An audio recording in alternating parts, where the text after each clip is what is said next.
Yeah, I'm just doing this video real quick. I went on a date tonight, and he was like, "Well, I liked you better in your Halloween pictures. All that was different is my hair is darker, but I don't care. It is what it is. First date in a year since all the drama. Actually, a year and a half. Last time I was with anybody, when was the last date I had? It's actually been almost 2 years. Whatever, doesn't matter. I don't care. Point that I'm making is I'm different. I love my little girl. I'm going to show this little picture. How sweet is my little girl? I love you, baby girl. But Mama going to give you everything. I realized something. I love my son too. Don't get me wrong, but he's okay. He's like a dog. She's my therapy dog. She's my everything. And I don't care. I'm doing this video because I have to. And this will be the last video about it because I don't have a choice and I have to put it out there. And I looked at the dumpsters today, looking for like little in the back area where the carpets are. Well, tiny little walk carpets. I want to get a couple of them for down here that they didn't really want or whatever. He says, "Come in the morning. They'll give you some anyways. We throw out. Just come here in person." I said, "Okay, cool, thank you." And then I looked at another dumpster just before that. There was the wine bottle and the booze bottle like he used to do. It was a realization for me. The narc abuse, the horrible sociopathic, rotten person that goes around and works and lives any way he wants. It might not even have been him. It's just that flashback.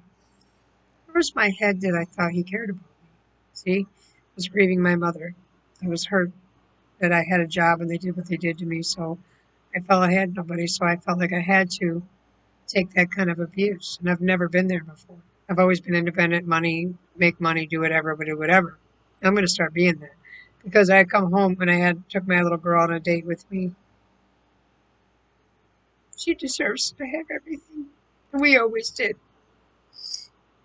And I tell you what, for her, I'm going to do everything. She's my daughter. And she's so good to me. She worries about me all the time and stares at me and wants to sit by me. She's such a good therapist. It's not fair. So guess what? I take it personal when nobody wants to buy a life coaching session. Because I really wanted to do the coaching and literally get on the website and get the little sessions and have the little people, and they were broken, they were sad, and I was trying to really get it a one-on-one and have a YouTube be about helping people, caring about people, share my story a little bit. And all I got again was more hateful people that are affiliated with him or just wanting to be hateful. He had to ruin that for me too. I could have done really well with this talk show, talking about what happened to me. And then I said, some of them I got graphic, yes, because I'm hurt because if these people would have done the things that they did to me, her and I would have had a beautiful life like he promised and like we were supposed to. And you don't know how that feels when somebody that you cared about just keeps taking it from you with groups of people and keeps taking it from you. And then you just become to a point where you're like, leave me alone. And then you become like aggressive, it seems like what other people see. I'm a sweetheart. But that little girl and me have been through enough. No one's taking her out of my arms because they can give her a better life. I am trying, and I love her. And I would have went to work anywhere if I would have had an identity. Then once I got my birth certificate, I had interviews, and I said I don't got time. I want to move someone in, move out. So instead of fighting with them, I come over here. Okay, fine, whatever. But then I tried really hard to build that online, to do that, to make that money for her. And only wanted a little bit. I would have been happy to just have a following, a ton of people, be a life coach, and just share my story and share my heart and let other people share their story.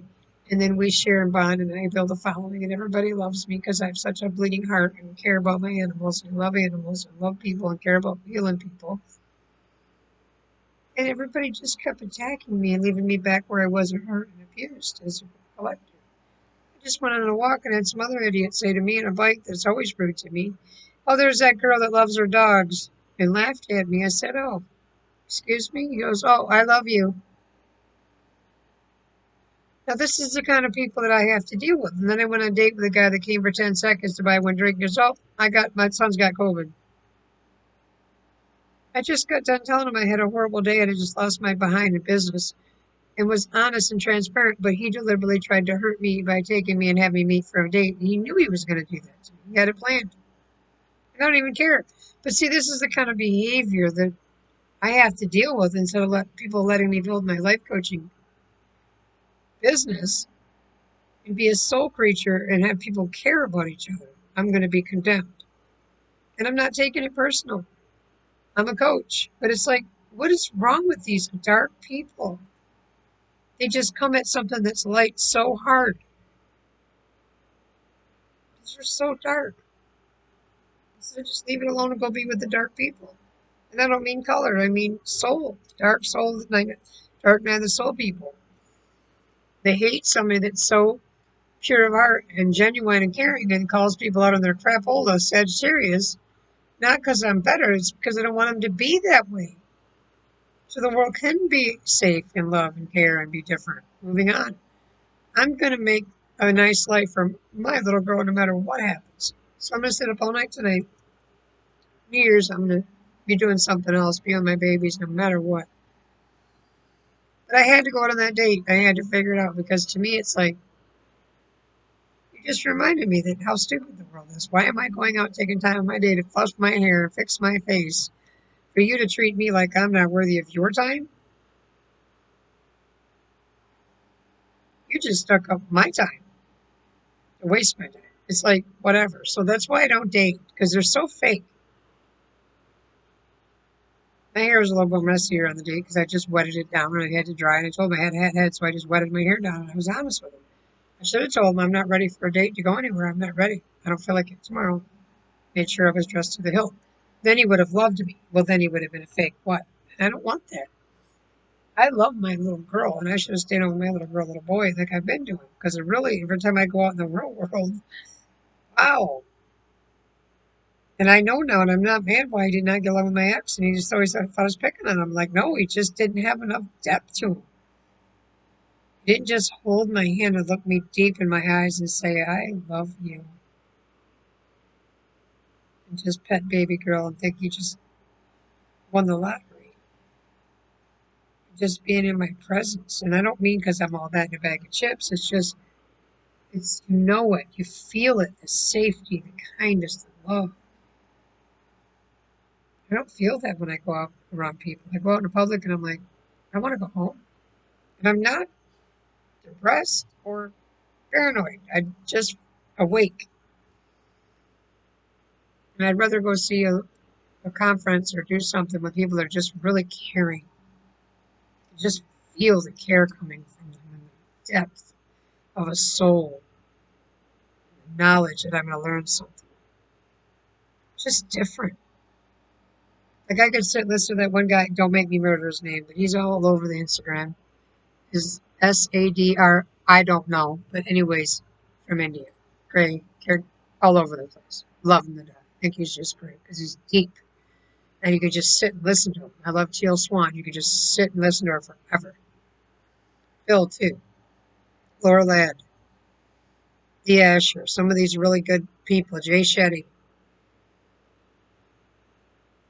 And I know that that's why they have everybody following them. But when people hear me, I know they hear they talk about drama, drama, drama. But I wouldn't do that. I would literally talk about deep soul stuff. But these people have been terrorizing my social medias to the point where I just want them to leave me alone and I didn't know what else to do. So I'm going to start having really beautiful videos about who I am and where I'm at, who my soul is. I love animals. I love really long talk soul connections at a bonfire. I love helping people, making people smile ear to ear, and I just love seeing them happy. That's who I am, but I just kept having this moronic person I finally had to report and block follow me around that just won't let it go.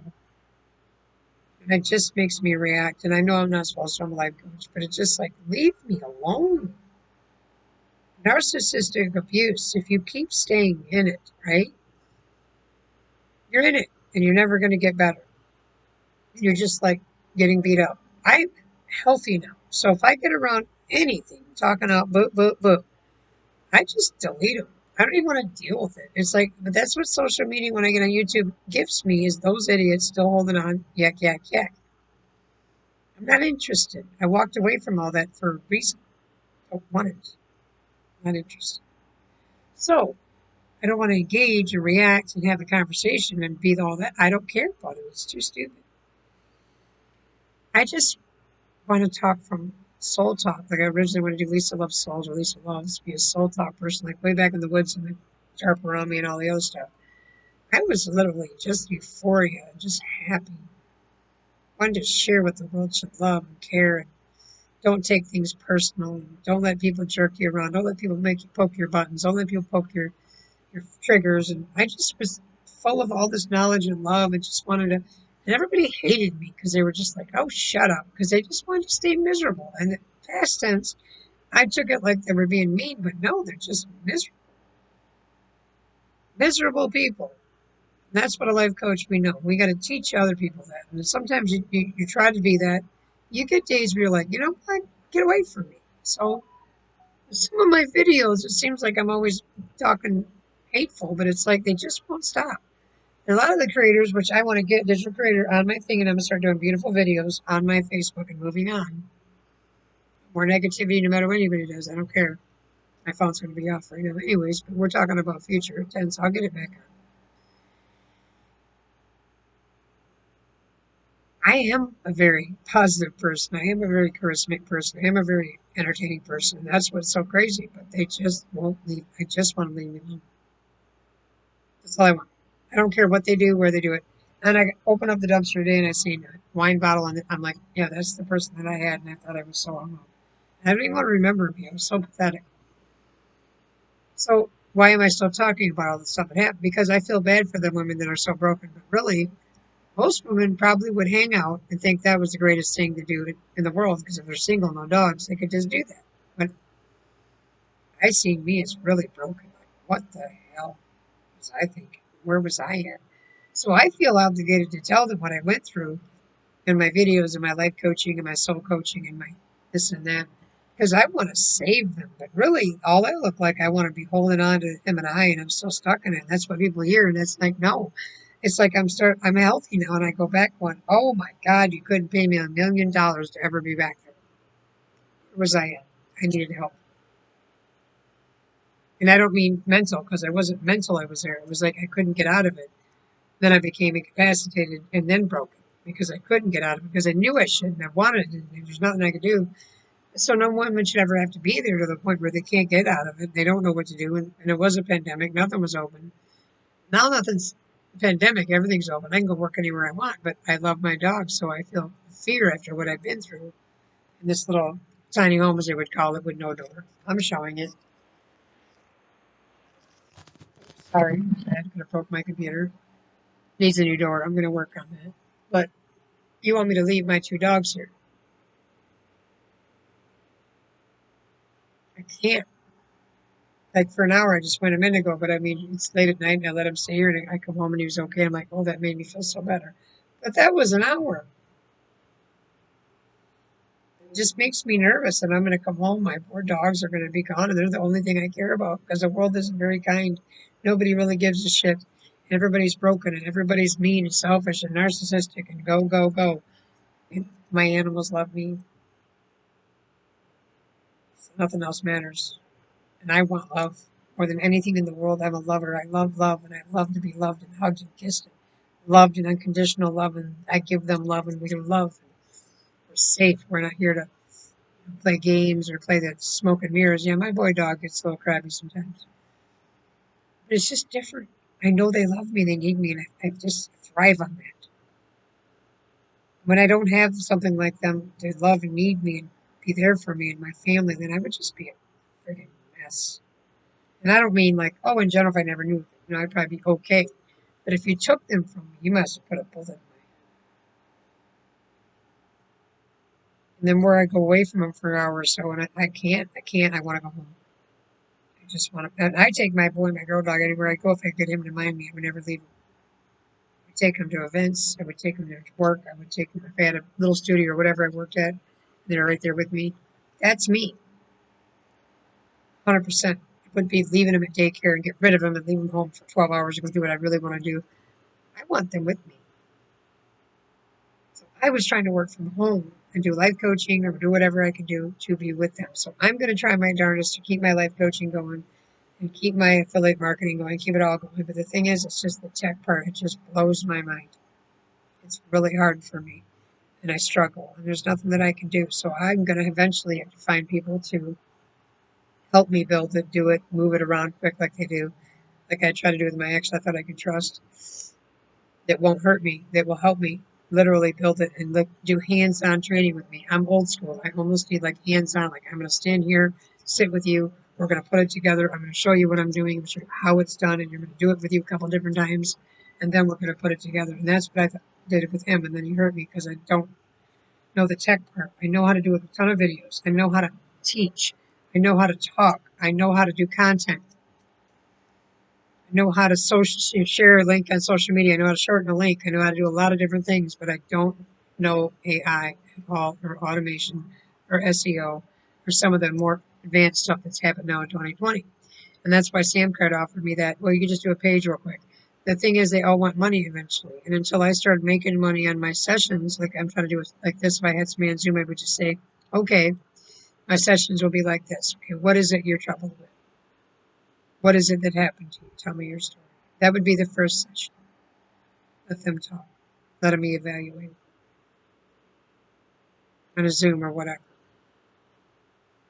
And then I say, okay, now these are the things that I correlate with you because this is what I've been through. And you need to do these things at this point. Is he still around you? No. Is he still have access to you? Yes. Is he bothering your social media? Yes. Change your name. What do you mean? Find out from Facebook if you can go under an alias and try to go underneath that. Or mention to them and send feedback quietly over and over and over what's going on every time there's an incident. And don't do business on Facebook. Veer them off into Messenger and veer them off into an email and do it separately, privately. It's the only way you can do it. And I would talk to them about what to do in ways, and that would be that part of my channel. These are the these are the security measures you have to take. These are the things you have to do to a business. These are things you don't do because you react. Don't do it. Even no matter what anybody does to you, don't react. Don't hit any links. Do not share your email with anybody on social media. I don't care who it is, if it's a main email with your important stuff in it. Because I've been through it, and I know what they do. And I would like to teach it and save people and this and that. But the problem is, nobody's seeing my videos because of this idiots, all of these people that are following me around. That's why I get aggressive. And they're blocking my videos and they're reporting me saying misleading and everything else to shut me down so nobody sees me. In a period of time on Facebook, it was like, nobody's going to see you, nobody's going to see you. I couldn't get seen. And then I started becoming hostile. And then I started getting less seen because I'm hostile. But it's like I couldn't. So the only way you can avoid that is to not talk about any of it on social media, no matter how much you want to.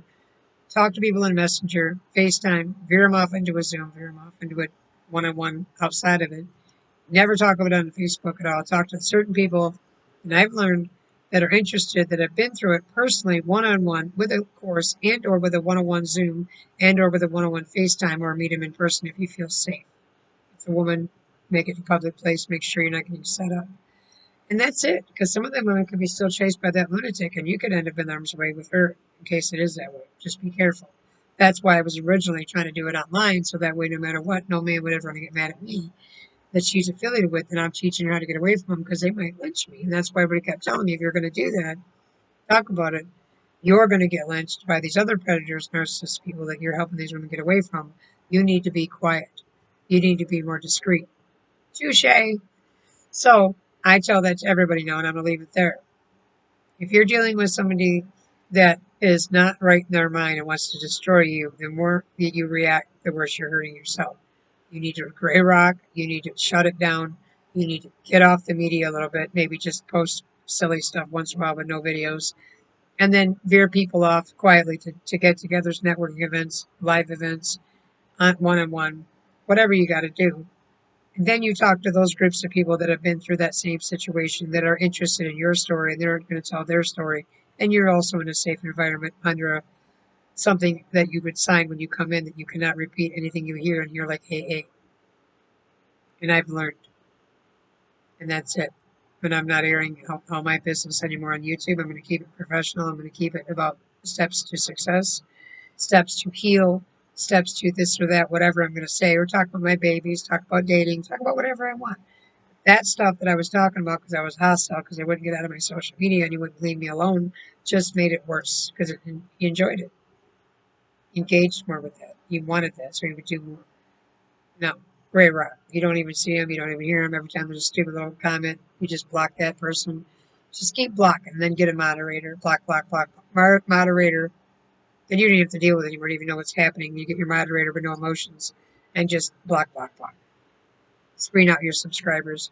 So that's what I'm doing. That's what you have to do. And I have a new chapter in 2022 because I'm very much a soul coach. I'm a life coach, relationship coach. I've been for years. So many haters tried to poo-poo it and say that I wasn't. I was definitely, and that's what I took personal a little bit because I was trying so hard to give little baby girl a wonderful, beautiful, spoiled life like she always had. And I'm going to, come hell or high water, love and light.